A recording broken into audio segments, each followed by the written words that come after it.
Hello, friends. Welcome back to another episode of I'll Call You Right Back podcast with me, your host. My name is Chad Medved. This is my show. Appreciate you being here as usual. First thing is first, wherever you're listening to this podcast, if you have an option to leave me a rating and a review, please take a second to do that. That is a big help for me. Currently on Spotify, I think I'm at like 78 reviews, 5 stars. And I would love to break 100. If you're listening to me on Spotify, take a second, scroll up a little bit, and you've got an option to leave me a 5-star review there. You just click the star, click 5 over, and that does me a big favor. Apple Podcast, I don't know if I've listened to it. I don't know if I've looked at the reviews lately on there. Last time I checked, it was over 200 with a 4.9 review. So if you're listening on Apple Podcasts, please take a second to rate and review on there. 5 stars, please, and thank you. A lot of ways to support the show. There is ways that you could do that for free, which is, sharing the episodes, leaving a rating and a review and a subscribe to the channels. But there are ways that you could do it beyond. Currently, I have some new t-shirts coming out, the Building Bridges t-shirts in 4 different flavors. Very excited for these. They are being printed by Revival Print Co. in Lawrenceville, a very, very great place. Great people that work there. I'm happy to have been working with them for almost a decade now. They are an unofficial sponsor of this episode because I'm excited about the t-shirts. I had a lot of people order them. Currently on my website, I'llCallYouRightBack.com, there's an option. You could, technically the pre-orders are over, but I got a handful of extra flavors. So order if you'd like. And that is that's a nice gesture. You get a t-shirt, you could rock it, rep the gang a little bit. I'm out here trying to do something good. Wear a t-shirt if you like it. I spent a lot of time trying to come up with the right person to make this design, and Derek Rudy is the one to do it. Rudy Illustrates on Instagram. He is the one that came up with this Building Bridges t-shirt design after an intense business meeting over a slice of Beato's pizza, and I could not be happier with it. Shirts will be in hand, I believe, in a week and a half, maybe 2 weeks at the latest. I'll get you an update on that, and then I'm going to ship them all out. So I'm excited about it. Much appreciated to everyone that does that. The last way that you could support the podcast, if you would choose to do so, I have a Patreon. A Patreon is a way for you to slide a couple of your dollars into my pocket every month. I know that I'm berating you with ways that you could support this podcast, and I know that it gets somewhat annoying hearing advertisements per se, but this really isn't an advertisement. You know what I mean? And that's why I think it's important. These couple seconds of me telling you how you could support the show, that kind of keeps me away from buy some fucking windows from Jim and Bob's Window Company. You know what I mean? I don't want to do that. I don't want to make the podcast, here's Manscaped. That's cool. I get it. But it's like, I fast forward those ads. You know what I mean? Whenever I listen to podcasts, I fast forward this is Manscaped. You know what I mean? I just fast forward that. I don't want to do that. So in order for me to keep this podcast, the way I want it to be, and to be able to have my hands on all this, there's other ways to support, and that allows me to keep doing what I've been doing for the last 5.5 years. So much appreciated to anyone who wants to do that. And if not, I'm just happy you're here listening. Last week I had the first part of this 2-part episode with Read Connolly, who is a steel guitar and banjo ripper. He is a musician from the city. He is, I guess you can just call him a steel guitar player by profession, steel guitar and banjoist by profession.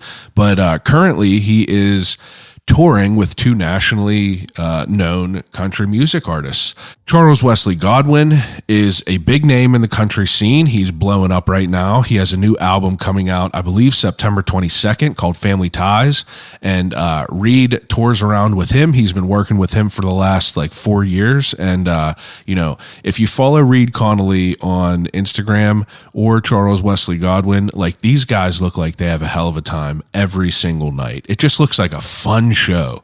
And as Reed was working with Charles, he had his, he got picked up by Zach Bryan. Charles Wesley Godwin got to open for Zach Bryan, and Zach was like, hey, you want to play steel guitar for me? And Reed is the guy you hear on Something in the Orange. You hear him on everything else, but this episode we kind of get more into all that stuff. Last week we talked about Reed's life up until this point. I left you on a cliffhanger. I had to do it. I had to keep you coming back. But like I said, last week was more his life leading up to the point of how he met Charles and Zach, and how that door presented it to himself, and how he decided to walk through that door. It's a great episode, gives me chills to listen back through it, and I'm excited to put it out. Without further ado, episode 252, part 2, with Read Connolly.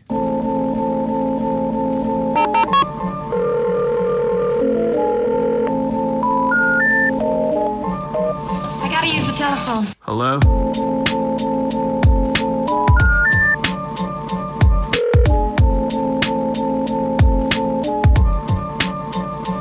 Telephone. I'll call you right back. I'll you right back. Telephone. I'll call you right back podcast. I was really surprised that within like 2 months, I got a message from Charles Godwin. Yeah. And he said, hey, I just put out a record. I'm a singer from Morgantown, West Virginia. Yeah. I just put out a record, and I've got this show coming up. I don't have a steel guitarist in my band, and my record has tons of steel guitar on it. Would you play this one show? And I was like, wow, that's really interesting. So That's all you needed was that one opportunity. So I check out the record, and I was like, wow, this is really good. Turns out that one of the guys that played steel guitar on it was in Sunvolt. One of the bands that your dad liked. Mm-hmm. Wow. He just had him do it remotely. Yeah. And he just, again, like, this is the kind of career I was like seeking out at that time. Like, this guy has made a little bit of a pedigree for himself. Yeah. And so you can just, be like, hey, can you record my song? Yep. Pay me. Here you go. Yeah, that's it. Did you have like a studio in your house and everything like Yeah. that? Oh, okay. So you were pretty savvy on recording your own music. You weren't just For overdubbing. Yeah. Just for the purposes of like adding one thing on a song. Okay. Yeah. Now he hits you up and you play that show. So I meet this band, and they're all in. Charles is from Morgantown, but everyone else in his band is from Beaver County. Huh. So you just take 65 Yeah. all the way up to New Brighton, and that's where they would rehearse. So it was like 50-minute drive for me. Okay. And I was like, this is cool. Like, I didn't know about this town. I didn't know about the music scene out here. I only knew about Pittsburgh. And we play this one show, and it goes really well. And I was like, these guys are closer in age to me. I was like, this is cool. And then it turns out he offers us a couple more shows, and they're out of state. So I'm having to use vacation time, but Yeah. the big thing that he gave me was we played a gig in Nashville Yeah. at Americana Fest. And my wife and I, we like within a year of dating, like we made it almost like a yearly thing for us to like travel to Nashville because we both love music. So Yeah. we would go there, just go see concerts. We started to meet people down there. And so it was a really big deal to me that I got to play a concert in Nashville with him. Hell yeah. I was like, this is amazing. Yeah. And I just was like starting to get the sense that this could be a thing. Yeah. This is a possibility. Yeah. And like, I didn't even have to move. Like this guy's making it happen, and he's living an hour away from me. Yeah. So it's the end of 2019, and I'm like, all right, I think next year I'm just going to go all in with this guy. Quit your job. Yeah. Wow. But then COVID happened. Yeah, unfortunately. So no gigs. Yeah. Still had my job, working from home. Yeah. We record an album for him during lockdown, Okay. which was, obviously very good for our mental health to be able to quarantine enough to be together and then record this album. Oh, yeah. He sits on it for a year. Vaccines roll out. It's the summer of 21. And the thought was still circulating in my mind, like, is this going to happen? Yeah. I'm still working my 9 to 5. And finally, we get a message. He's like, all right, starting end of July, I'm booking a national tour Holy shit. for the whole band. And all the other guys in the band, they either are already professional musicians or they're in college for music. I'm the only one with a 9 to 5. Yeah. And I'm just like, This is the moment. this is it. This is the moment. You could either run towards it or run away from Yeah. it. And so I had a conversation with my wife and I was like, this is insane, but like, I think I have to do this. I have chills right now. And she was like, yeah, you do. That's amazing. And my family agreed, my friends agreed. And so I like refinanced my house, bought my car, just tried to do anything I could financially to be like supported. Yeah. And it was actually 2 years ago this week. I've like, you see my eyes, see. you see my eyes Yeah. welling up. It's like a powerful thing for me to Thanks, like man. hear that it's motivating. It's- There's been so many times where people have told me their stories where it's like, I'm overwhelmed by like the feeling of that moment where you could feel it and you're like, It always comes down to that one moment where you have to jump yeah. because I was not ready. Well, I mean, you're literally going to be the 252nd person on here, and it's like everyone's story is like there was a moment where you were standing on the cliff, and Yes. you could either jump or you could go back to your To hut. safety. Yeah, Yeah. to where you're safe, to where everything is, and it's like my wife is at that moment right now. Yeah. She's about to quit her full-time job Oh, to do that's- what she's a wedding makeup artist, and she just is an absolute a killer at it. Oh, man. And it's getting to the point where she could finally, where that's even a thought in her mind. And I'm so proud of her for that. And I'm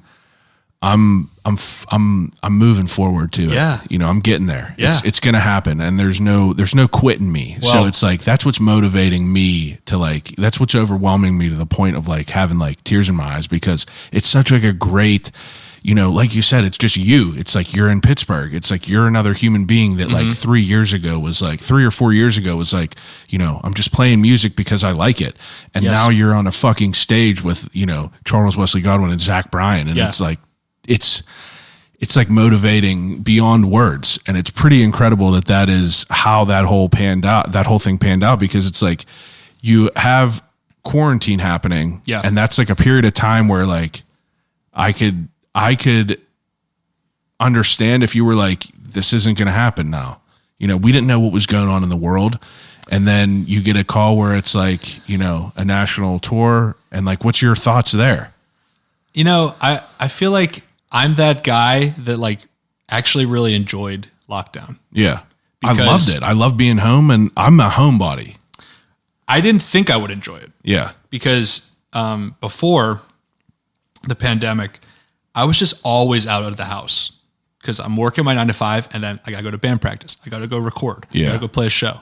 I'm gonna, go record something or whatever. So I'm just always out of the house.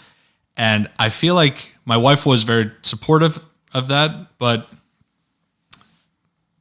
lockdown taught me about like, I have such a strong support system at home that I can balance the two things a lot more than I was. Yeah. And so now, now that I travel exclusively for work, it's so important to me that I have that time at home, Yeah. to balance the scales. Absolutely. So Absolutely. Gotta be. I really learned a lot from lockdown. And your experience, going on this tour, what was that like? So I jump in the van. We drive all the way across the country. Like I'd been to a couple states out west. I'd been to California. I'd been to Texas. That might have been it. Yeah. So all of a sudden now we're crossing the Mississippi, and now we're playing in Utah. We're playing in California, Oregon, Seattle. Like, how big are these shows? Well, at the time, we were getting like 40 or 50 people. Okay. Which I thought was insane. Yeah. I was like, we're going thousands of miles away and there's 50 people that want to see us. This is cool. That's literally what Clinton said. He was like, to have a feeling that you could go to a different state and see 30 people there that bought tickets to see you. He was like, it don't even matter. At the time, I was like, this is so cool. Yeah. And like, we weren't making a lot of money, but it was just a really cool experience. An experience. And we were bonding as brothers. How many people in the band? Well, he brought a big band, 7. Okay. Plus a photographer. Okay. So it was 8 people in the van. Wow. So I think he, God bless him for making that choice, because he didn't have the money to support it. He was like really scrounging to be able to pay all of us. And it got to the point where, this is at the end of July, right? Yeah. It got to the point by October, he's like, guys, we either need to cut some people or you guys take pay cuts. Yeah. And without hesitation, we just said pay cut. Wow. No one's going home. My goodness. Of course it was really scary, because I was like, okay, well, I barely am paying my bills now. Yeah. Now I'm going to have to like pick up some more lessons, because I was like hustling outside of that, just trying to record or teach. To supplement. Supplement. Wow. So, I mean, it felt good that I was making all my income from music, but I'd left a cushy 9 to 5. And I was like, now it was like, you're always money's moving. drying up. Yeah. So, the next watershed moment after that is at the end of October of 21. Yeah. We get invited to open up for Zach Bryan. Okay. So where's this at? Charles was on Zach's radar. I didn't even know who he was, Zach Bryan. But Charles was on his radar, and he was tweeting about him, and he's like, clearly a fan of his music. And so they start talking, and it's like, hey, I just left the Navy. I'm gonna start booking shows in the fall. Could you open for me?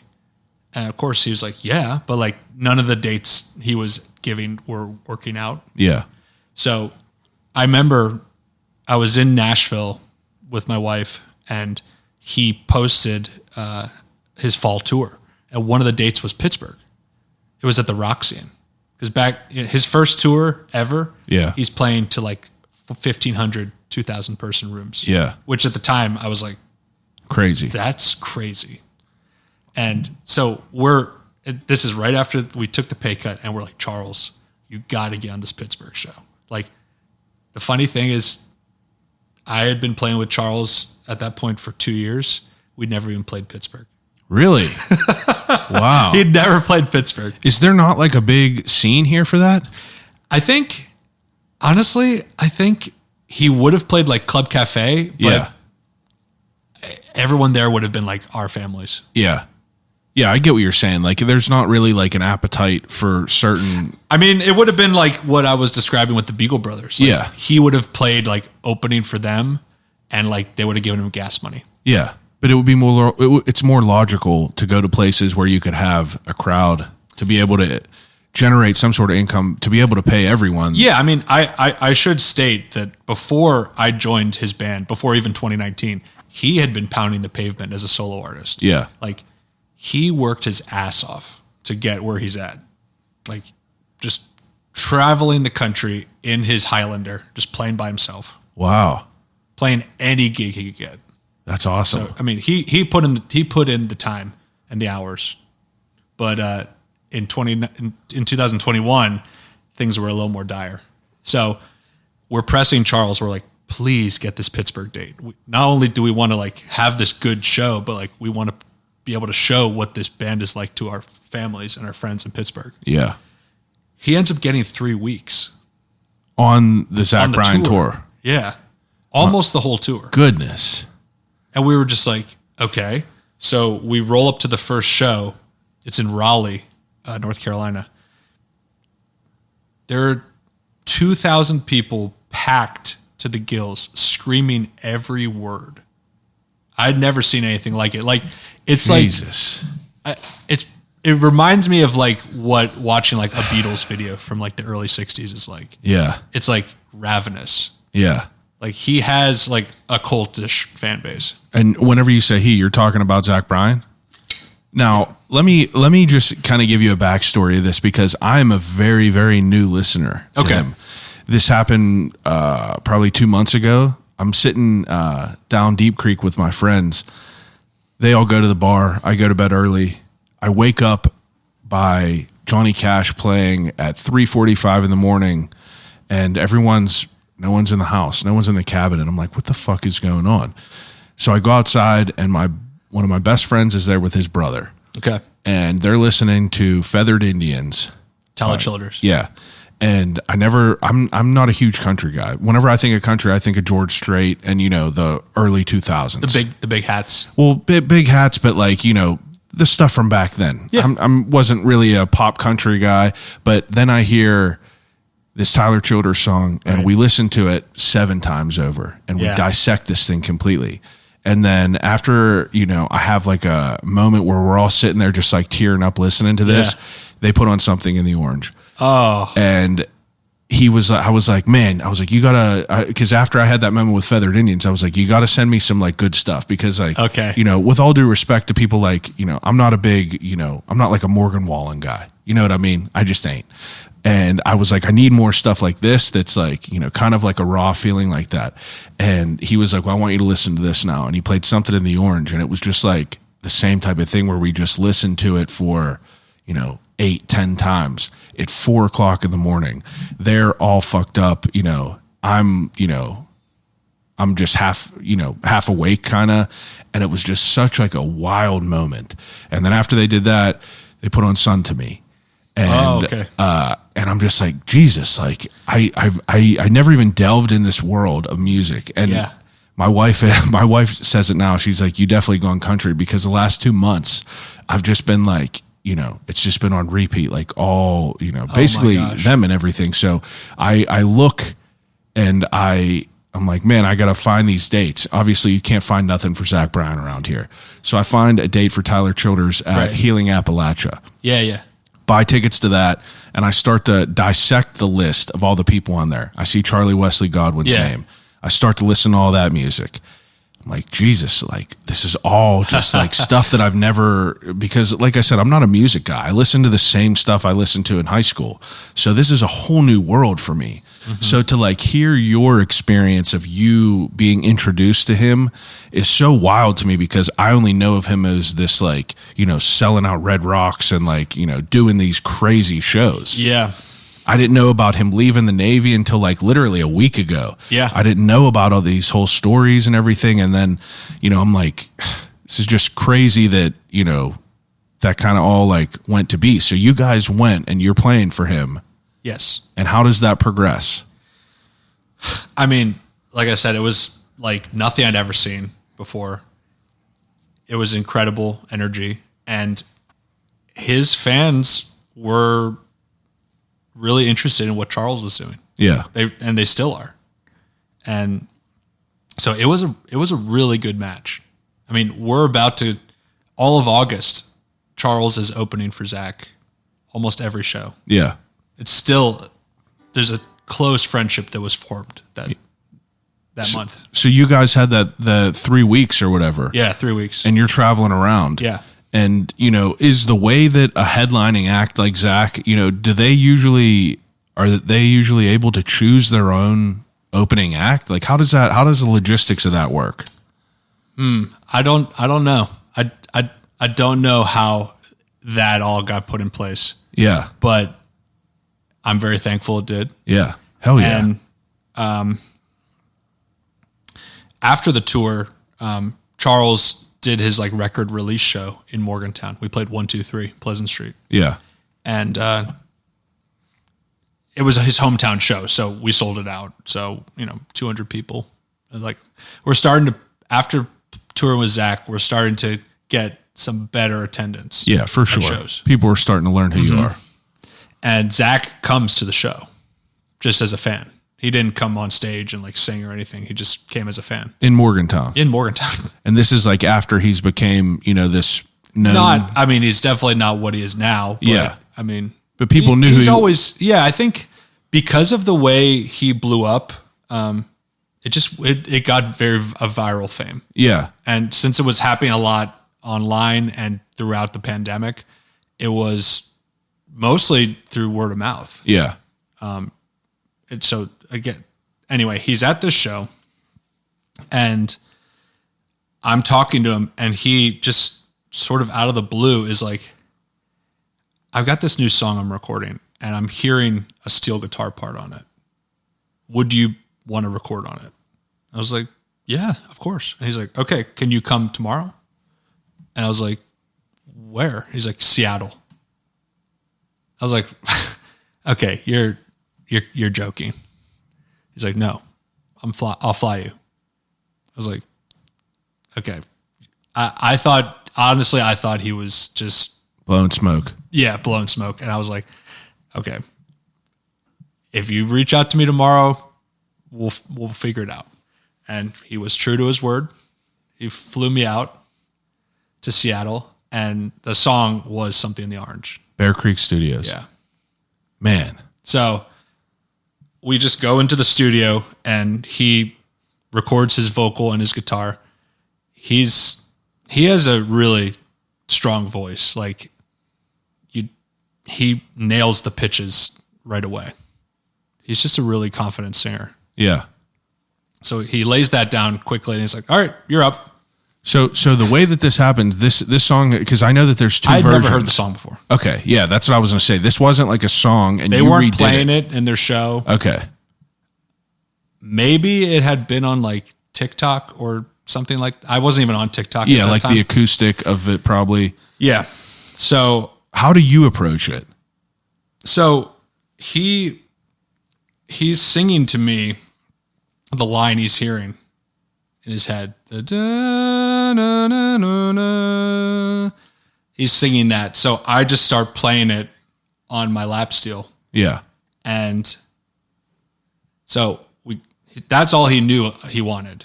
And then it's like, all right, we'll run through the song. Let's see what you got. So I start thinking about it like I'm playing like a cello. Yeah. And then there's parts of it where I can get a little bit more bluesy, a little dirtier. And so after like an hour or two, we had enough material that he was like, yeah, we got it. Wow. And in that moment, like of you trying to figure this out with him, it was like the most nerve-wracking thing I'd ever done. That's what I was going to say. Like, is this like something that is, I would assume it's difficult to try to figure this out. Well, and I did a disservice to myself because I researched the studio and I was like, oh, Brandy Carlisle recorded here. Soundgarden recorded here. So you're all in your head probably. The Lumineers. I'm like, oh my God. Like I'm a guy from Pittsburgh. What am I doing here? Yeah. And so is it just like you and him and like another person, like an engineer or something?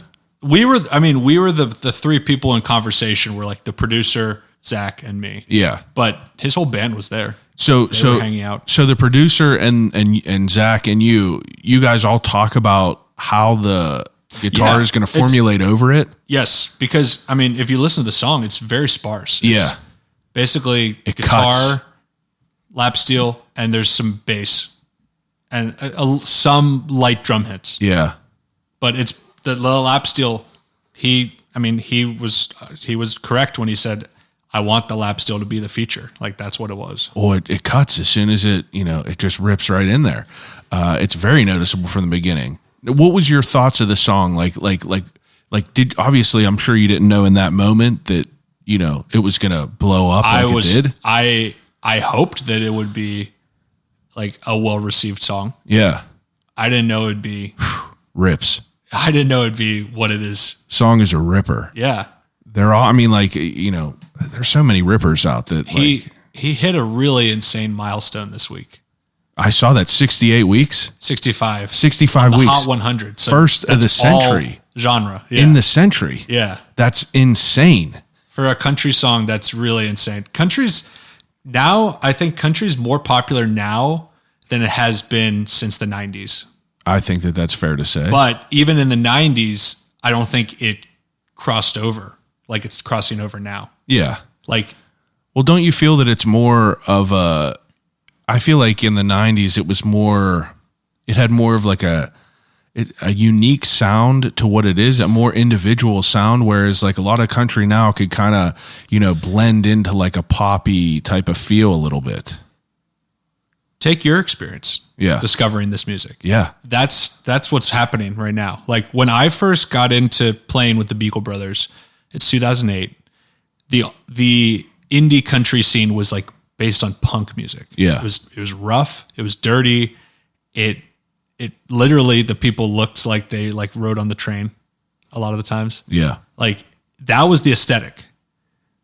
But then in the 2010s, you start to get Sturgill Simpson, who influences Tyler Childers. Yeah. He influences Zach.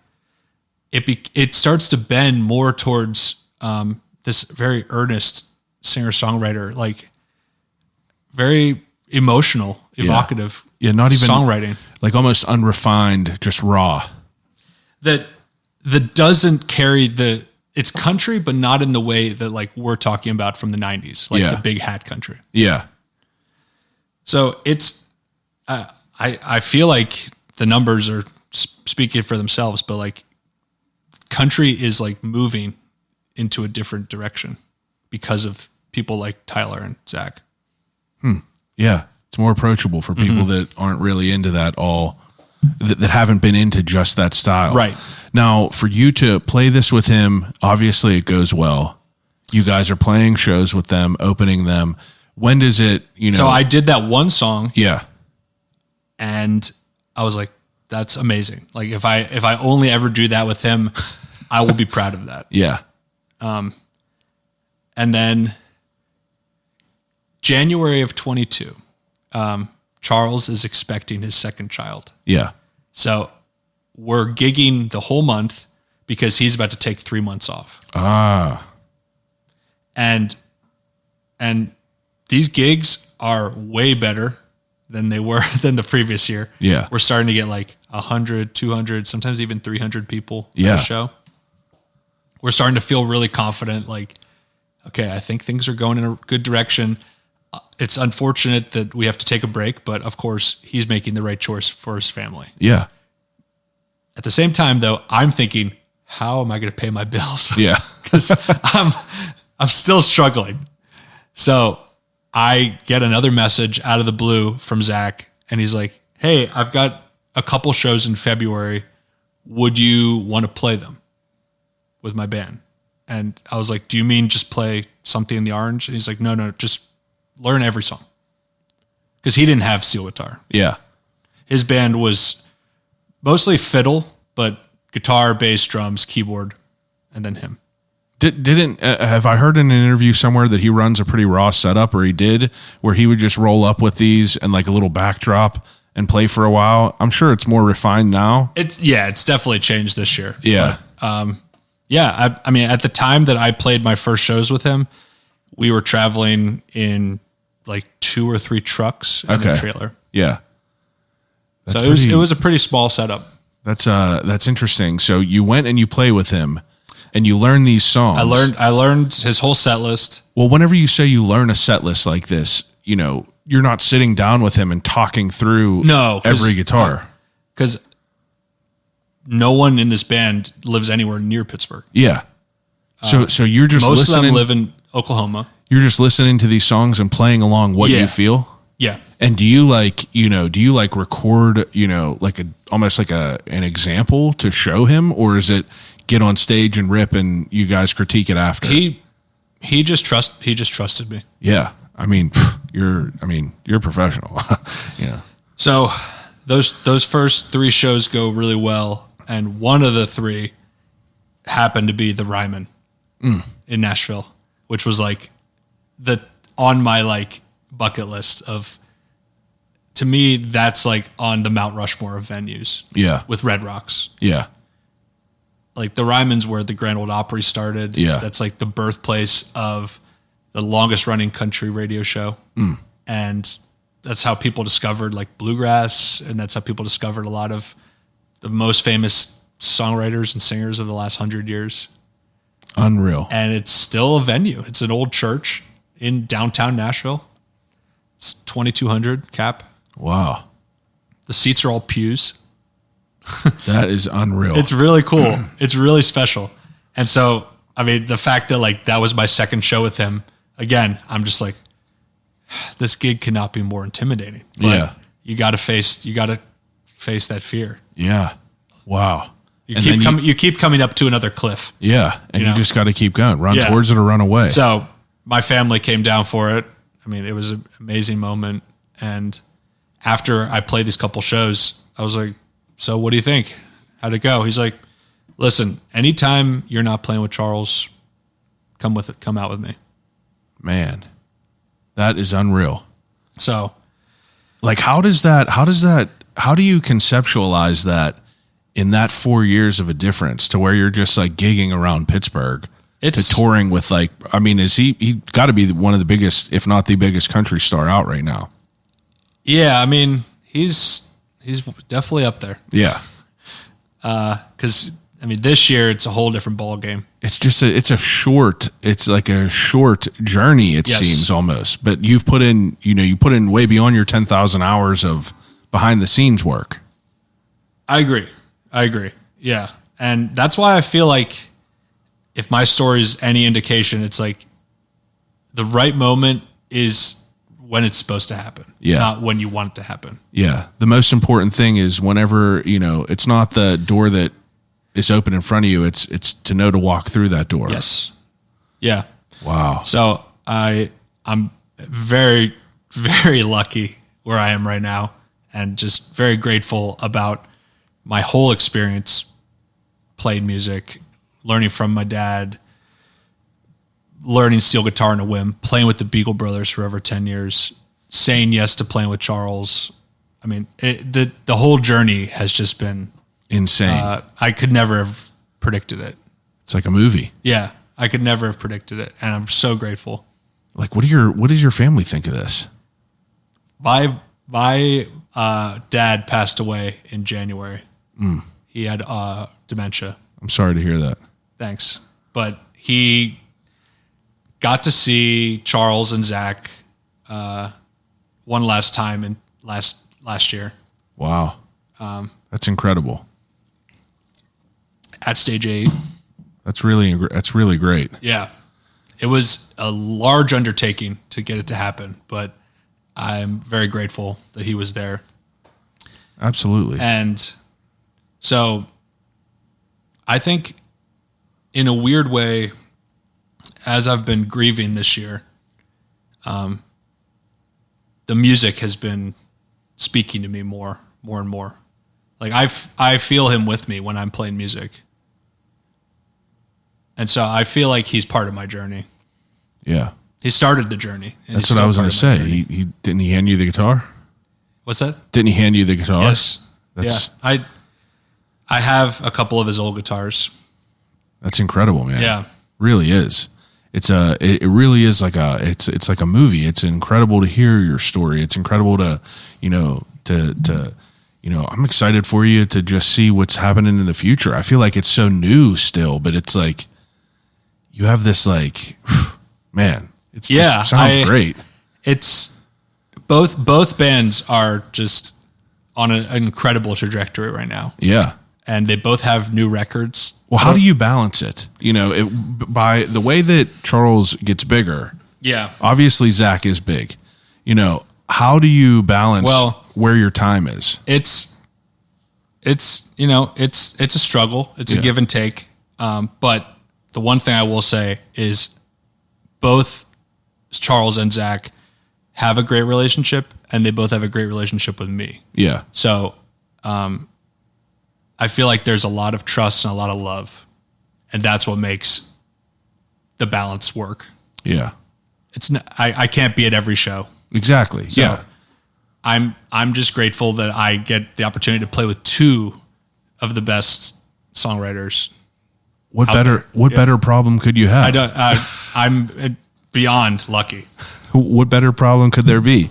Now, as you are a musician and you're, like really like sinking into all this, what are your goals? Wow. Well,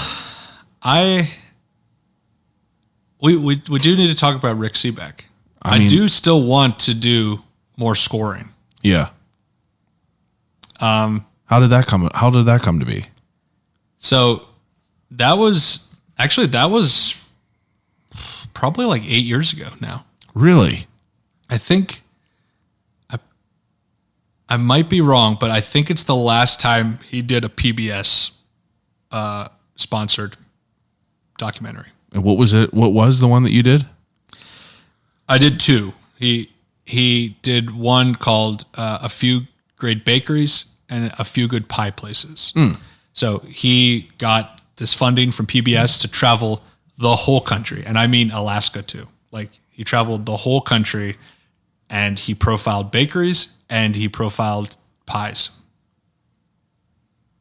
And so in his typical style, he's interviewing people, he's talking over it, he's showing the process of making the food and how people react to it, they eat it.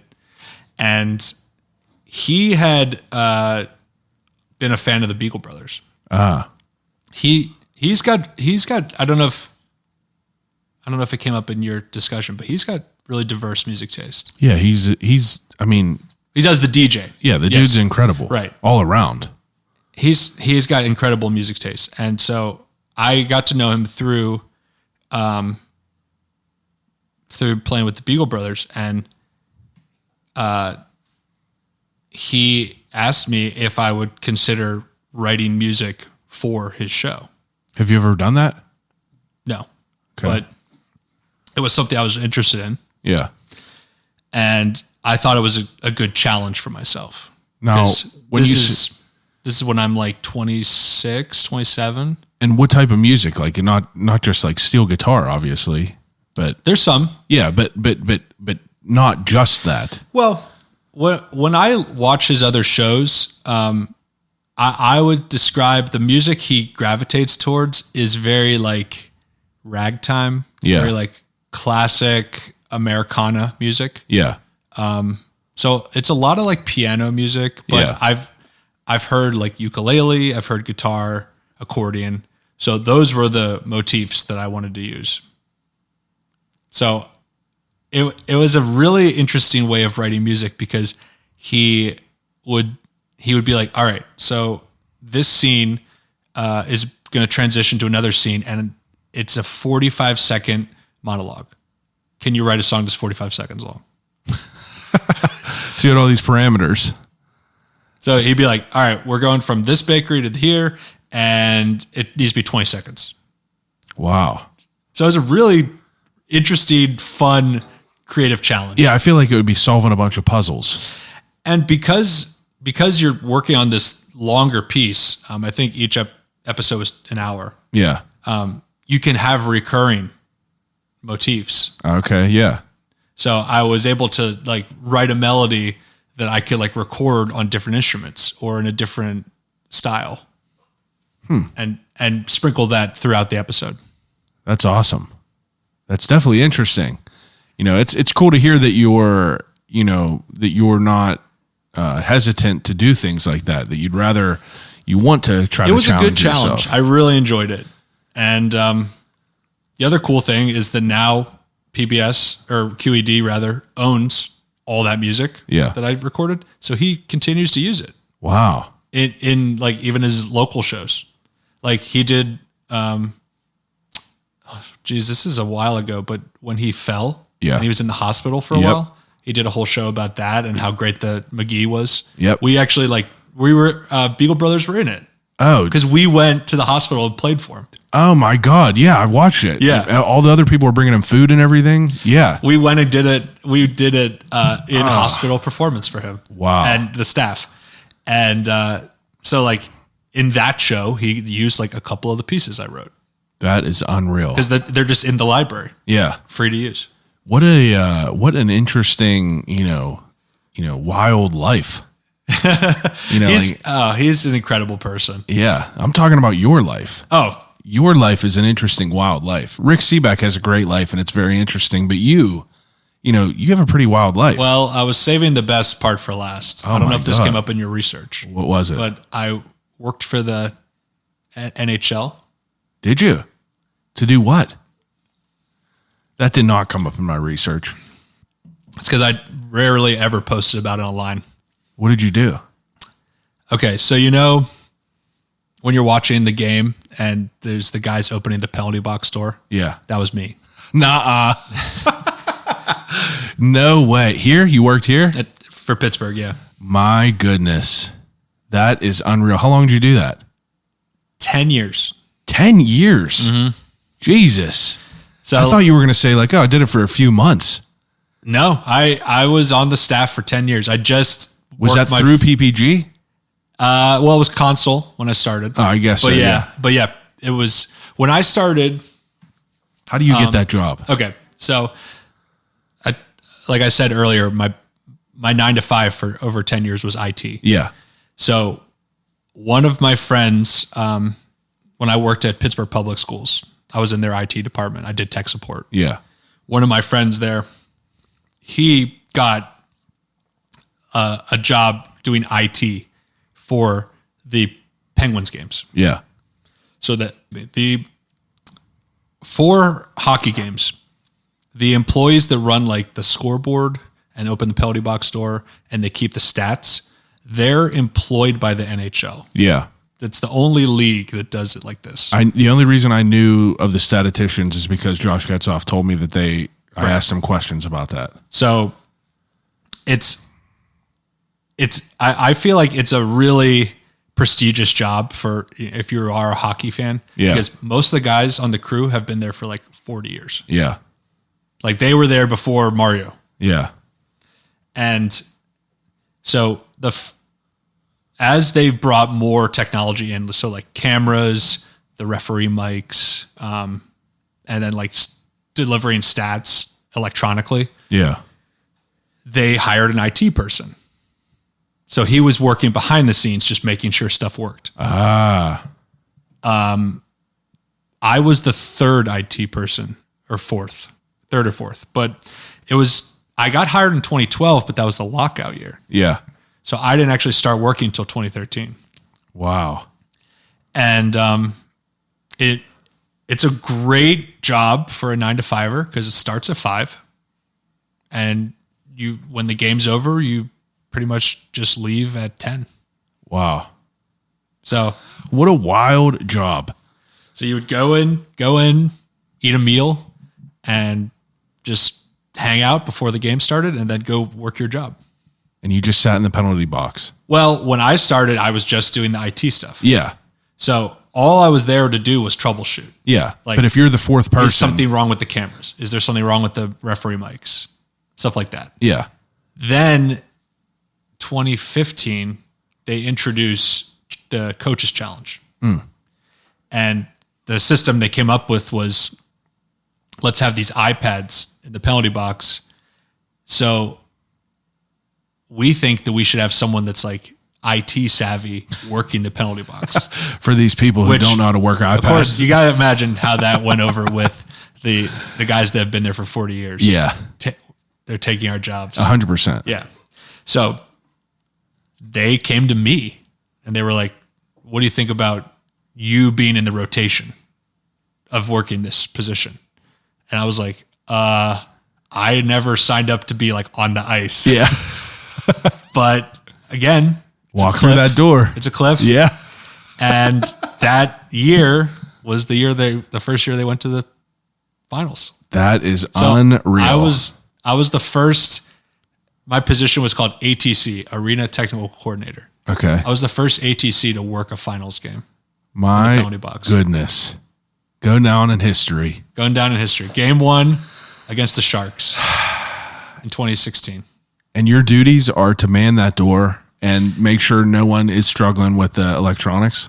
You have to open the door like for the penalty, like normal. Yeah. And then if there's a challenge, you have to run you're communicating with in Toronto, they have the war room. Yeah. For viewing plays. Yeah. And they're also showing video to the referees. Wow. That is unreal. Wild. It was a wild experience. Oh yeah. Yeah, gotta be. Yeah. You was it more? Were you usually home team penalty box or away team? Or That's did a it good switch? question. In different cities, it's different. Yeah. In Pittsburgh, it's the away penalty box. Okay. Yeah, it's interesting. I interviewed Danny Kroll as well, who is he's one of the equipment managers, but instead of being, the home one, he's usually manning the away team's equipment managers whenever you're playing at home. But it's interesting to think about. I know that. who you're talking about. Yeah, he's a stocky guy. Mm-hmm. Yeah, he's been there for quite a while. But it's cool to hear about that. And I mean, like, I assume that you experience all kinds of wild shit while you're sitting in that box. People flipping out, yelling, chirping. Yeah, I mean, I feel like I don't want to say anything about anyone that's still playing in the league. Yeah, you don't have to say But nothing. the one general thing I loved is that players would act differently in preseason, regular season, and playoffs. Yeah. Preseason was like back to school. It was like, even if they had had a penalty or a fight, they'd come in the penalty box and be like, "Hey, how was your summer? Yeah. Where'd you go? Where'd you work out?" And then the regular season was very much like a friendly environment too. Yeah. Some people, have actual rivalries, but a lot of times, like, I remember, what was it? That one enforcer we had.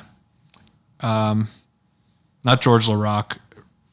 I think I'll think of it, but it's probably the last enforcer we had. Matt Cook? After Cook, Ryan something? Oh, Ryan Reeves? Reeves. Yeah. Ryan Reeves. When that 1 year where we had him, he'd get into a fight on the ice, and then you come into the penalty box, and then whoever it was on the other side of it, they'd be like, "Hey man, appreciate you so much. You're a legend." That's the best. Yeah. It's cool. Yeah, it was cool to just, I just love the camaraderie. Yeah, it's cool to hear. I mean, I just like hearing any sort of BTS. Yeah, behind the scenes, but it's like, I like to just hear, people being human. You know what I mean? Like, everyone puts these people in these pedestals, Sidney Crosby, all this stuff, best hockey player ever. But I just like hearing about how people are normal. You know what I mean? It's just so refreshing to hear that I love hearing about Sidney Crosby and Ovechkin being friends and chirping back and forth each other and hanging out and having a beer together. But it's I understand that it's business as usual whenever they're playing, it's war. Yeah, I think in the regular season, it definitely came through that this is their job. Yeah. They love their job. Yeah. But it's very similar to how I feel being in the country music world. We cross paths with a lot of the same bands.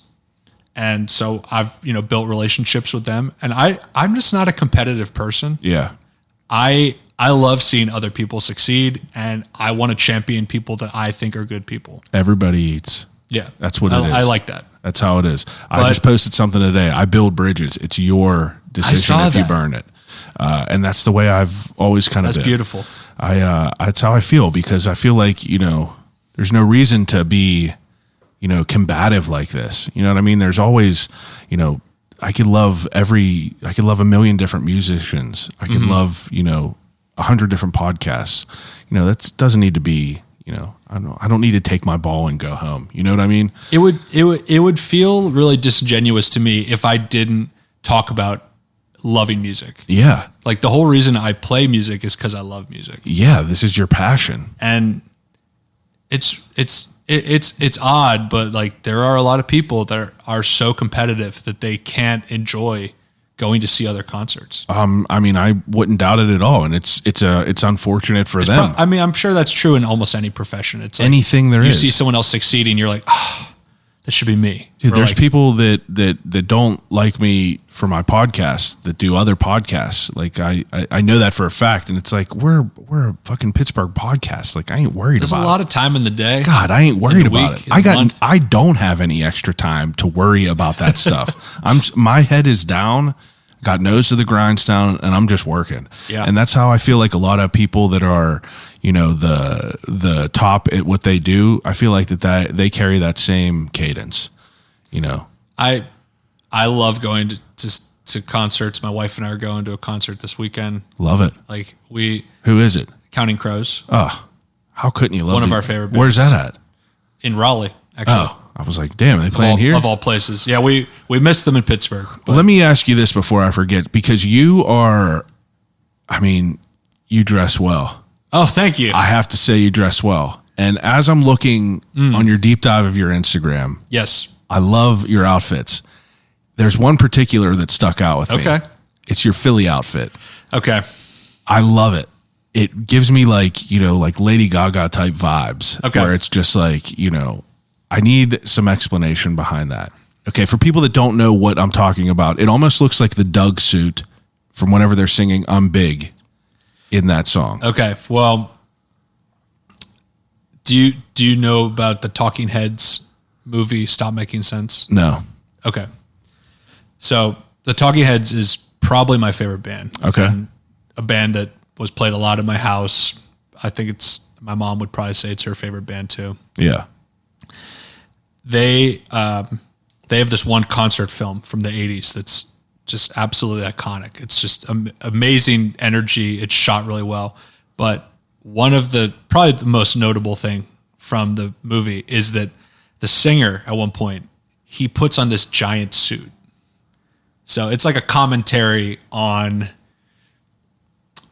corporate America, capitalism. Yeah. By way of like kabuki theater. Yeah. Like it's very like the Talking Heads. It's very social commentary, satire as popular music. Yeah. He's wearing, he wears this giant suit that looks like a business suit. Yeah. And he's like dancing in it and singing in it. It's super. He super moves well. iconic. I played a show to Bottle Rocket this So- past weekend, and they play a Talking Heads video. I'm wondering if it's the same. Is he wearing like a blue shirt with black pants, and he's Yeah. doing the knees where he's banging them together Uh-huh. and everything? Okay, yeah. So, one of the things I've always dreamed about is that I wanted to have a suit that looked like that, but it was a Western suit. Yeah. So if you look at like Western suits, they're super ornate. Like they have patches and stitching and these like really Tassels sometimes and all that. Sometimes Very they have gaudy. like rhinestones. I love it. They have like really creative pockets that look like smiles or arrows. And there's some just badass a lot embroidery on the back. there's a lot of joy and beauty put into Western wear. Yeah. And so in my head, I was like, I would love to be paying tribute to the Talking Heads, but have it be a Western suit. Yeah. And the thing is, I don't know anything about fashion. Like, You don't? I feel like you have a pretty keen fashion sense. I appreciate that. I mean, I don't know anything about custom Okay, fashion. that's fair. You could put together some outfits though. Yeah, I appreciate that. So I got a shout out, my friend Danielle Mashuda. She would be a good one to have on your podcast. Okay.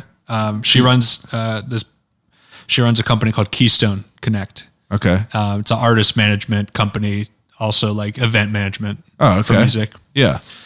And she knew about this woman who goes by Snake Farm. And she's made dresses for like Miranda Lambert, custom dresses. Yeah. And she was like, I don't know, give her a call. Just see if she has time to do it. So I just cold called her and I was like, this is my idea. What do you think? And she was like, that's amazing. I love that. And I was like, okay, well, I need it by the end of May because I want to wear it at this Philly show. And she's like, okay, no problem. And she got it, custom suit, oversized suit, Yeah. and pants, and got it shipped to me. Well, how did that like? To wear at Philly. Did you wear like a frame under yourself to like put that on? The way it works is there's just a lot of shoulder padding. Oh, okay. So That makes if sense. you went up and like pressed Yeah. my shoulders, You could like press them down. they would foam. You would feel the foam, and it would like bounce back. Wow. So it's actually breathes really well. Yeah, I was going to say, like, I would hope so. You're up there moving the whole time. And the pants are also just oversized, but they just like come up to my waist. Yeah. And so I just wear a belt, and they just, again, free flowing. It's actually pretty comfortable.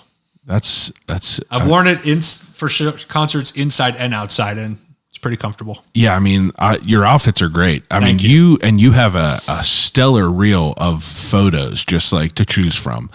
You take a lot of great photos. I think like I've always enjoyed expressing myself through clothing. Like there was like, even when I was a kid, there would be like times where I would go to school wearing a suit and like a briefcase. I literally wore a tweed jacket with an attaché case. You know, in my graduation pictures, I have a white suit jacket on with a fitted hat. I also had a white suit. Come on now. We're, birds of a feather. Peas of a pod. Yeah. But now let me ask you this. As you get these outfits and things like that made, it's like, how do you approach the way you play a show now that you've kind of been in it for a little bit compared to what you did before? Like, do you get nerves? Do you get, do you get scared at all? about my outfit or not.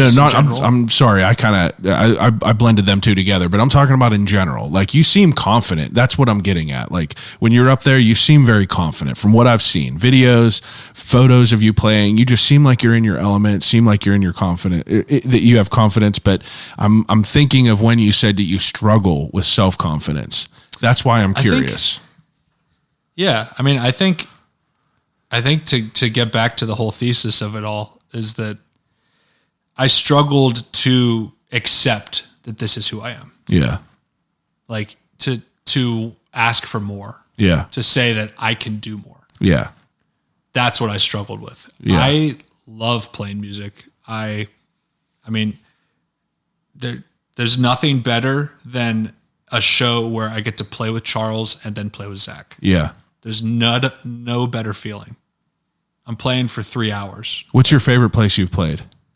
I mean, the Ryman is probably up there.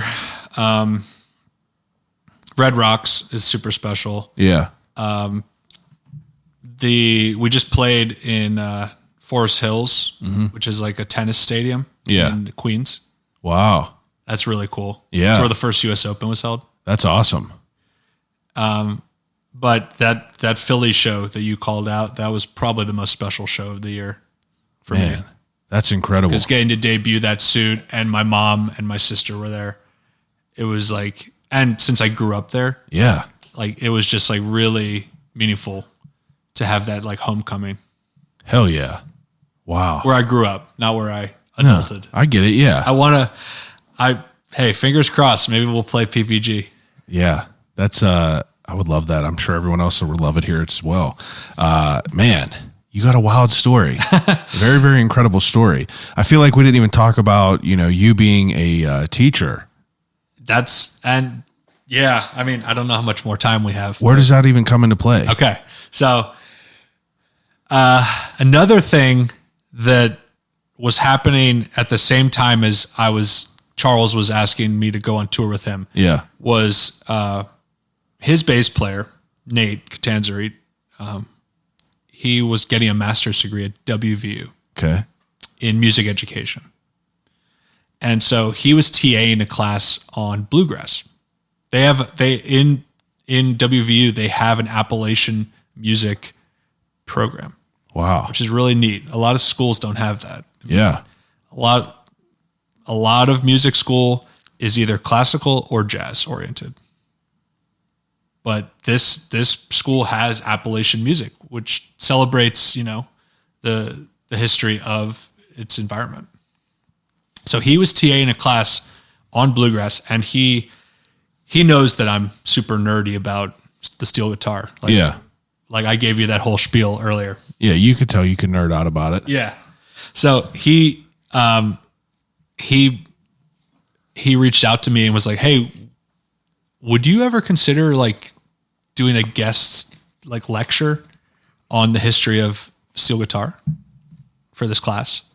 And I was like, yeah, that'd be amazing. Because at the time, the lockdown hadn't been lifted, so they were meeting over Zoom. Yeah. So I just prepared a PowerPoint deck, and I just covered the history of the resonator guitar. Yeah. Because this leads to the Dobro, which is a brand name, but it's also what a lot of resonator guitars are called. Okay. Because it's so synonymous with it. Yeah. And it's a big part of the bluegrass sound. I mean, bluegrass, I feel like, is like banjo, fiddle, mandolin, and guitar. But then like the fifth child is like the dobro. So I prepared this guest lecture, and I didn't know anyone in the class except for Nate. And after the class ended, the professor, his name's Travis Steimling, he was like, "Here, stay on a little longer. Let's talk." And he's like, it's really obvious to me that you know a lot about this material. Would you consider like teaching at the school? Wow. And I was like, what do you mean? He's like, well, we're going to start offering private lessons that the students can take to get credit towards their Appalachian minor. And he had found a banjo teacher, and he had found a fiddle teacher. And he's like, you could be our first ever steel guitar teacher. Wow. I was like, wow. Let me think about it. And the timing of it was they wanted me to start in the fall of 21. Yeah. So I was like, okay, well, I will teach like one day a week. I'll just like teach all my students. It was 2 students. Yeah. But I'll teach all my students one day a week, and then I'll tour on the weekends. That's how I was like balancing it the first year. Wow. So I just finished teaching for my second year, and all my kids graduated. That is unreal. It's cool. You do well at it? Like I love it. You enjoy teaching? I feel like it's, I feel like if you can teach, it's like, it shows another level of mastery. 1,000,000%. Of your craft. 1,000,000%.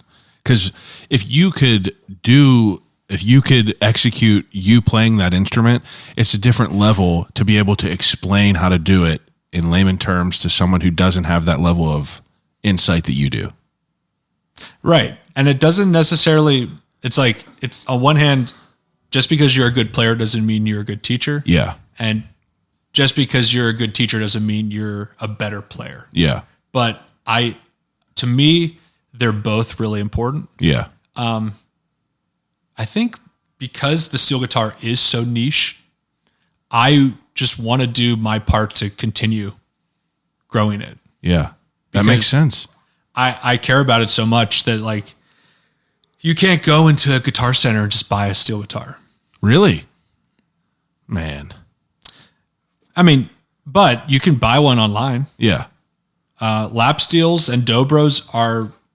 Is a dobro the thing that almost looks like a guitar that like you spin the? It has like a metal cone. Okay. Yeah. It's a wooden body with a metal cone. Okay. I know what you're saying. This is the first version of that. And yeah. That's like the next variation. Okay. Which is cheaper to make, so it's more popular. This is all metal. This is a lot more expensive to make. So yeah. It just looks really cool. So that sounds cool. Is that what you're holding? Was that a piece that you wanted? Oh yeah. I dreamed about owning one of these. You dreamed about that. Yeah. That's incredible. Yeah. That's great. This is like one of my prized guitars. I'm honored that you brought it here to play a little bit for me. Like, it's incredible.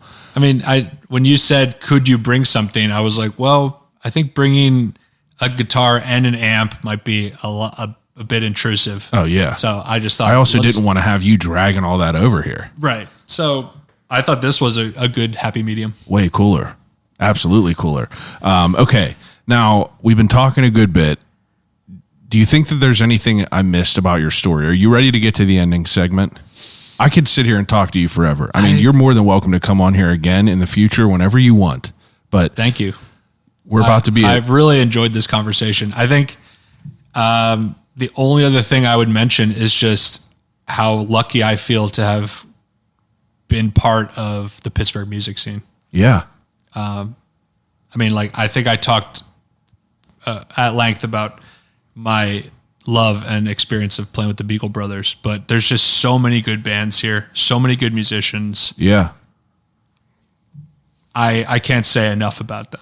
And I feel lucky to be able to have, a couple in a row to be able to talk. I'll recommend you other musicians to have on. I would love it. Yeah. I would love any recommendations. I'm thankful for the Low Bar ladies telling me about you, and I'm thankful for you to be able to make this happen in your short amount of time being home, and thankful to your great wife for sharing some of your spare time.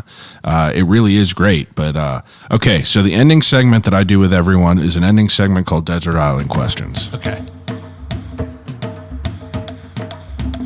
Okay, Desert Island Questions is whenever I give each guest 3 categories to take with them on a desert island and use until they starve to death and die. First category is movies. You get 3 movies to watch over and over and over again.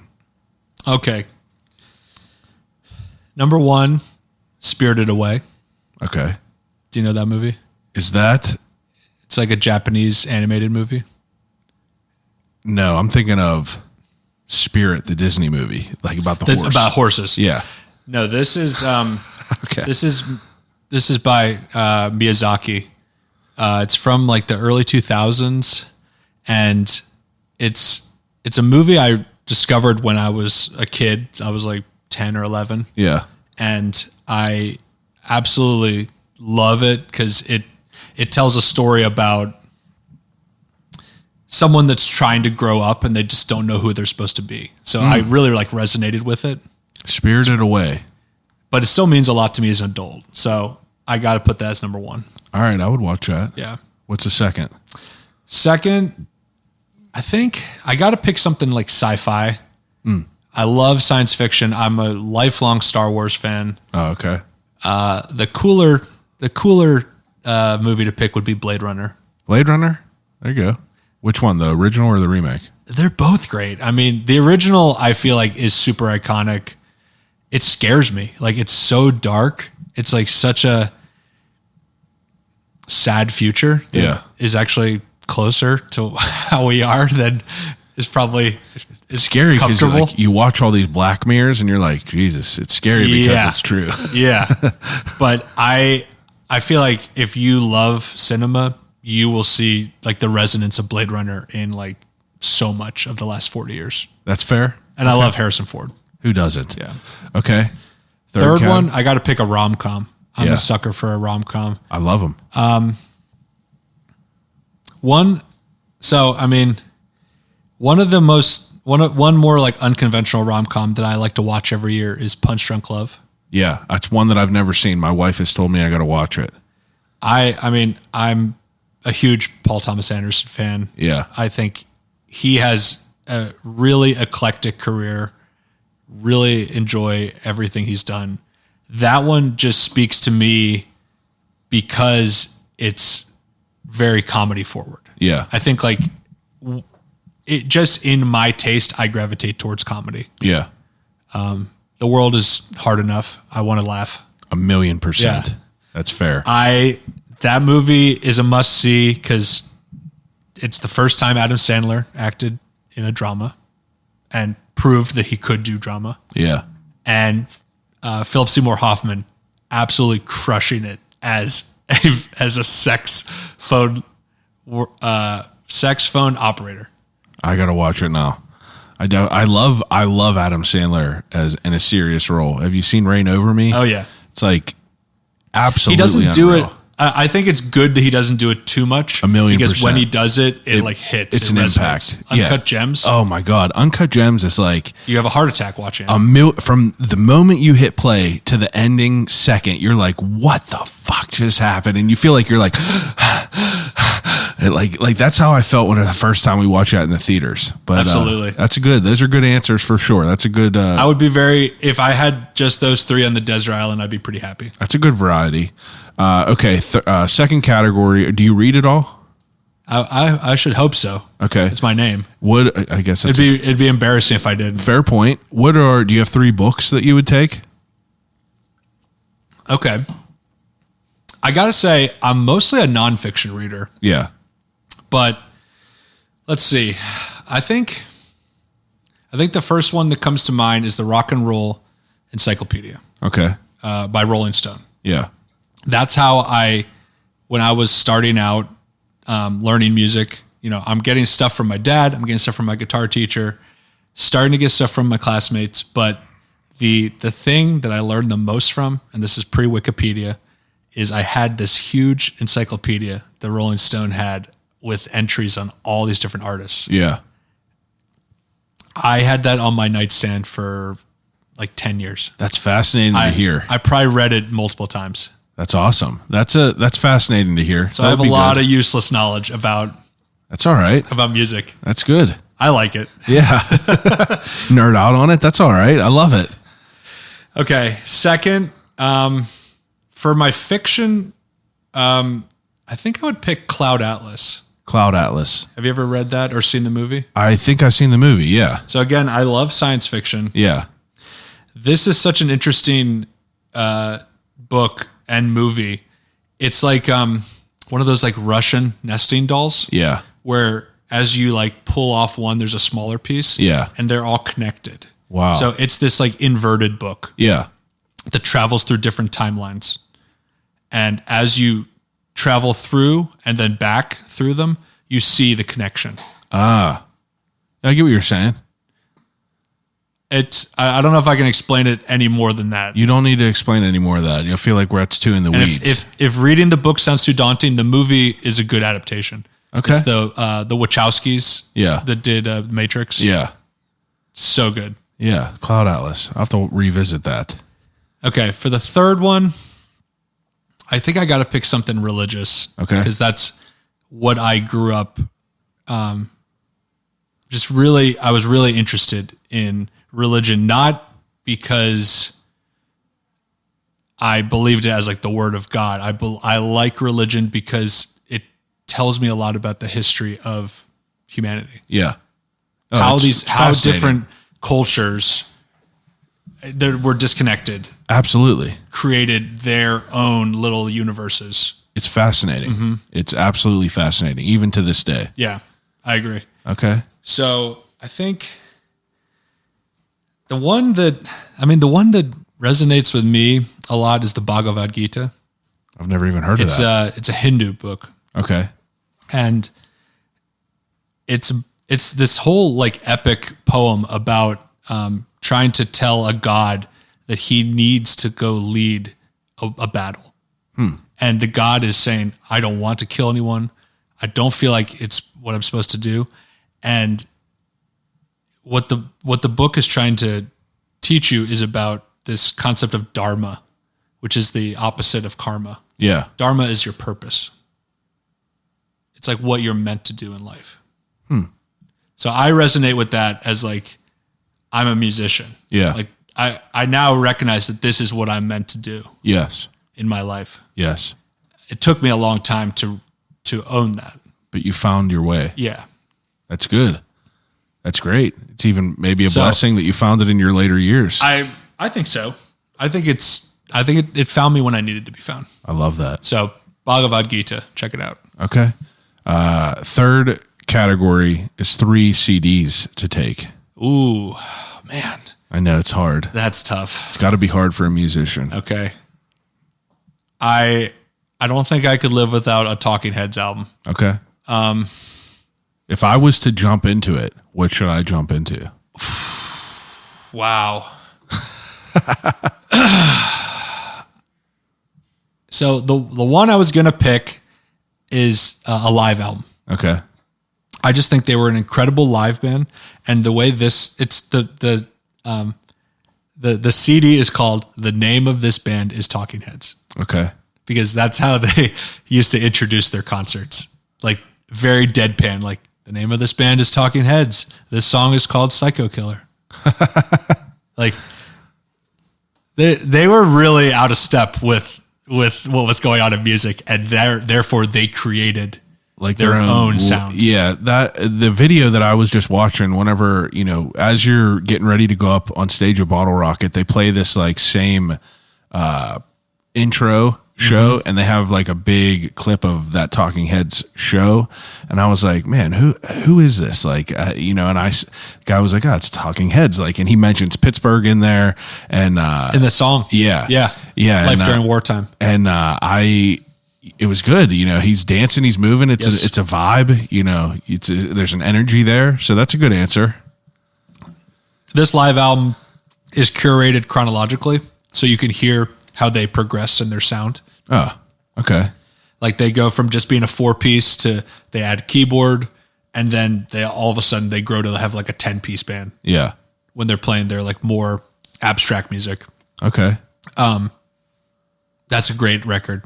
I think that would give you a good overview of their sound, but studio album wise, man, it's so hard to pick. Probably Speaking in Tongues. Okay. I think. I mean, This Must Be the Place is like maybe the most perfect song ever written. I'm going to listen to both of them tomorrow. It's going to be good. Okay. And I already have to contradict myself. The most perfect song ever written is Toots and the Maytals' Pressure Drop. Toots and the Maytal, Pressure Drop. They're a Jamaican reggae band. Wow. And so my second pick is going to be the soundtrack to The Harder They Come. The Harder They Come. Yeah, it's a movie with Jimmy Cliff from the early 70s. The movie is not that good, but the soundtrack is absolutely incredible.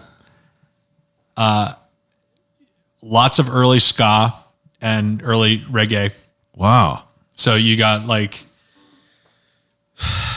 Jimmy Cliff is the lead actor, and has the most songs on the record. Okay. But then you also have like Scientist. You also have Toots and the Maytals, Desmond Decker. There's just a lot of great. It's really joyful music. It's like if I need to listen to something to bring me up, that's what I listen to. Okay. That's good. Soundtrack to Harder They Come. Yeah. Incredible. Okay. Third one, man. I'll have another 3 when I leave here. I know. That's what you don't even know how many people will message me and be like, damn, I was thinking of this. I should have said that. Oh, well, I think I've got to pick a steel guitar record. But my favorite steel guitarist ever, it's a guy named Buddy Emmons. And he not only was he one of the best steel guitar players ever, he was like an inventor. Like he helped to invent the pedal steel guitar. Yeah. Which is like we didn't really get to it in my steel guitar history, but as the steel guitar got more and more popular and they were looking to advance it, there's multiple tunings. So they're thinking, how can we alternate between the tunings? So they come up with this idea to have like pedals. Yeah. That when you press them, they change the pitch of the strings. Yeah. And can change the tuning. Yeah.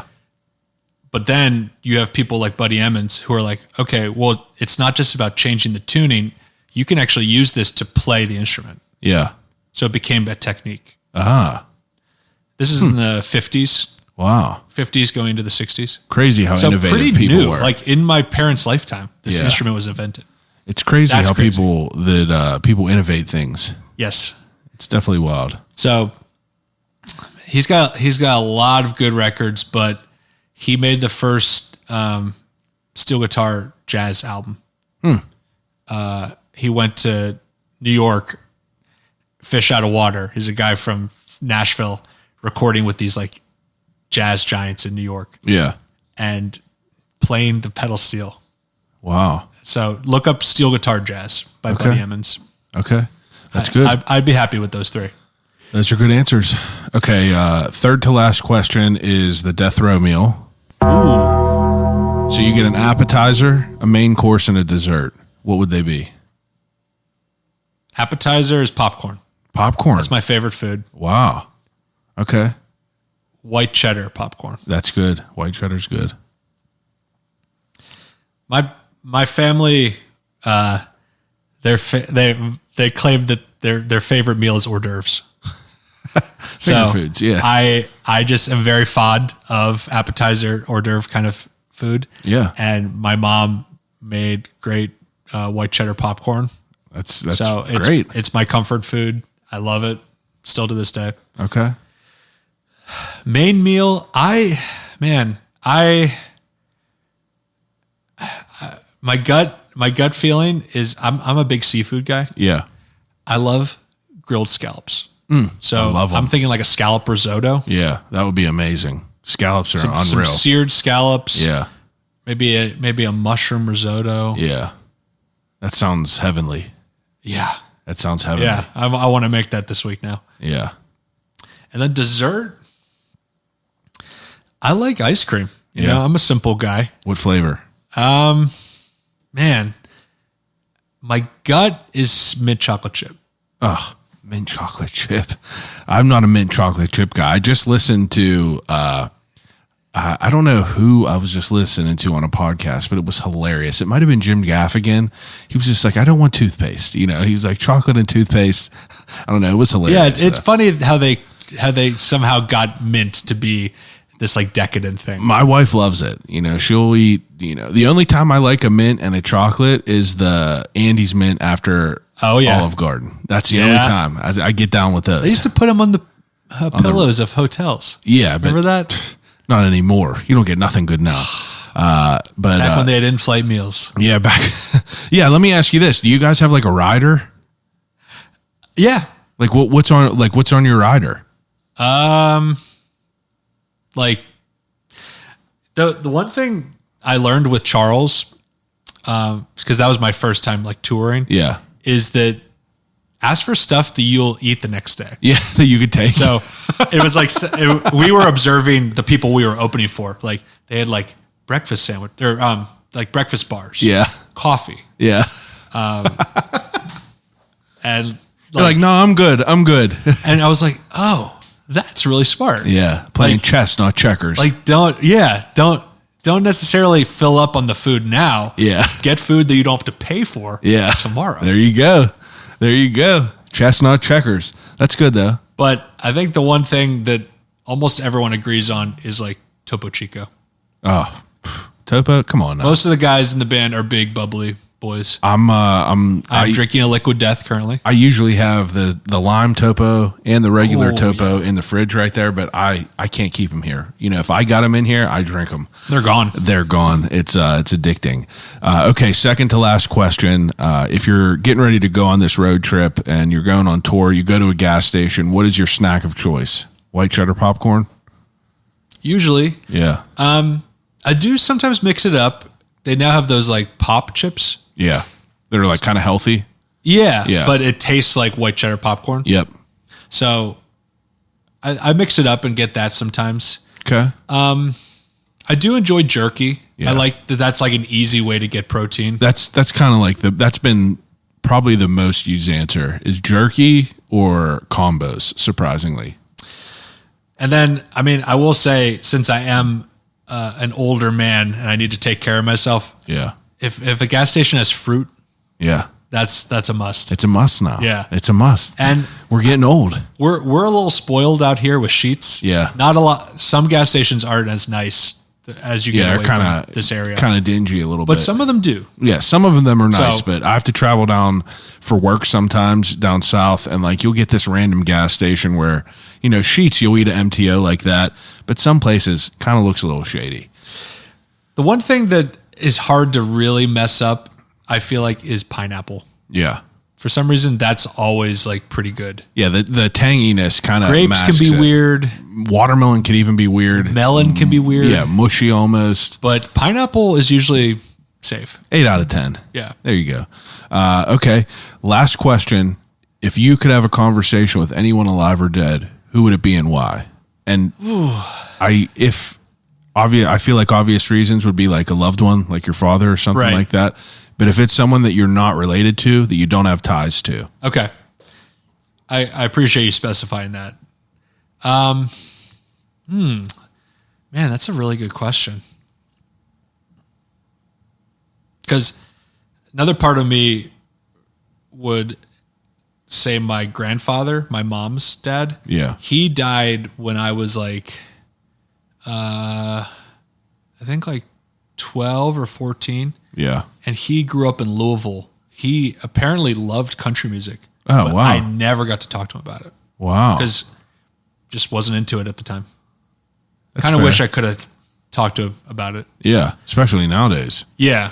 But for not picking a loved one, I think my heart is saying David Byrne, the singer of the Talking Heads. Oh, okay. That's fair. After you spoke about it, I wouldn't be surprised. Yeah. I mean, he's He's still alive? still alive. Okay. They still make music?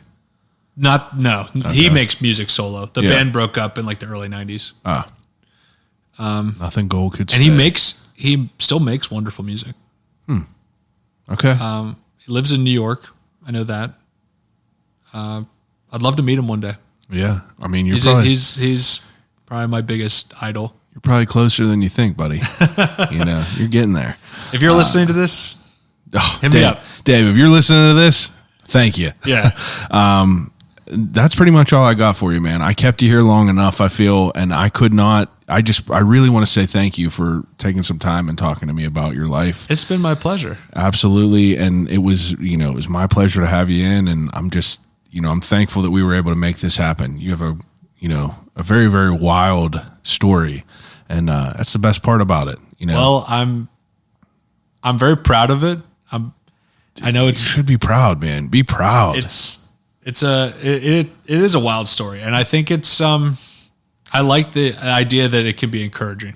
Yeah, it's encouraging, dude. I was moved by your story, visually and emotionally moved by what you told me. And it's just motivation for me and hopefully for other people that are listening to this that, 4 years difference and, that's all it makes. Yeah. And now you're ripping. Just be open. Be open. Walk through Say that yes. door. Take Yeah. off that cliff. Yeah. That's all you got to do. Okay, take a second and promote anything you'd like to promote, your Instagram, where people could find your work, the whole thing. Okay. I would say find me on either my Instagram or my website, Read Connolly, ReadConnolly. And then if you're going to see Zach Bryan or Charles Wesley Godwin, good chance I'll be there. Yeah. I'm bummed you ain't going to be at the Appalachia Festival. I know. That's all right, though. But it's a good problem to have. Yeah, I can't make them all. Good problem to have. I'm still going to be having a great time Yes, down you there. will. It's going to be a killer lineup. Going to have a revival down there. There you go. Okay. Everyone else that's listening, I appreciate it as usual. Each and every week, we're back with another great guest doing great things in our city. Thank you very much for listening. Call you right back.